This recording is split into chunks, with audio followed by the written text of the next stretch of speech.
ශ්‍රී ලාංකේය කලා සංස්කෘතියේ සොඳුරු හස්ත සටහන හංගිඩි පරම්පරාවේ උරුමයක් ලෙසින් පැවතෙන ලාක්ෂා කර්මාන්තය හෙවත් ලාකඩ කර්මාන්තය ශ්‍රී ලංකේය කලා සංස්කෘතිය මැනවින් විදහා දක්වයි. එකල පල්ලේ හපුවිට නම් ස්ථානය ලාක්ෂා කර්මාන්තය ආරම්භක ස්ථානය ලෙස සැලකෙනවා. එය වර්තමානයේ මාතලේ හපුවිද ලාක්ෂා නිෂ්පාදන ගම්මානය ලෙස ප්‍රකටව පවතී. තවද මාතර අඟුල්මඩුව ප්‍රදේශයේද මෙම කර්මාන්තය නොනැසී පවතී.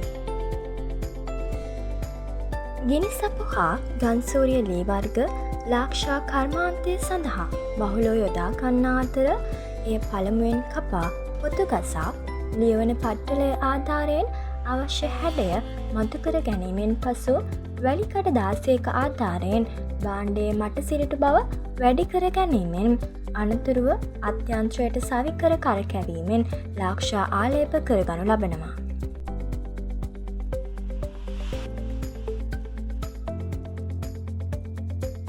ලාක්ෂා කර්මාන්තය යනු වසර 400ක් පමණ ඉතිහාසයක් දක්වා දිව යන කර්මාන්තයකි. මෙම කර්මාන්තය නියපොතු වැඩ පට්ටල් වැඩ ලෙස ප්‍රධාන වශයෙන් කොටස් දෙකකට බෙදේ.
මෙහි ලාකඩ, කිහිඹියා, කෝන්, මසන්, කැප්පිටියා ගස්වල ලාක්ෂා කෘමීන් විසින් සාදන ලද ලාටු සූරාගෙන විත් රත්කොට ලාකඩ පෙරාගෙන එම ලාක්ෂාතිය කර වර්ණ සමග මුසුකර තලා පදම් කර ගැනීමෙන් ලාක්ෂා කැබලි නිර්මාණය කරයි.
පන් කොළයකට හෝ වියලි වැටකෙයා කොළයකට පොල්තෙල් ආලේප කර පිරිමැදීමකින් භාණ්ඩයේ ඔපවත් බව වැඩිකර අවසානයේ කටුවක් ආධාරයෙන් ශ්‍රී ලංකාවට ආවේනික කැටයම් ඒ මත නිර්මාණය කරගනු ලබයි.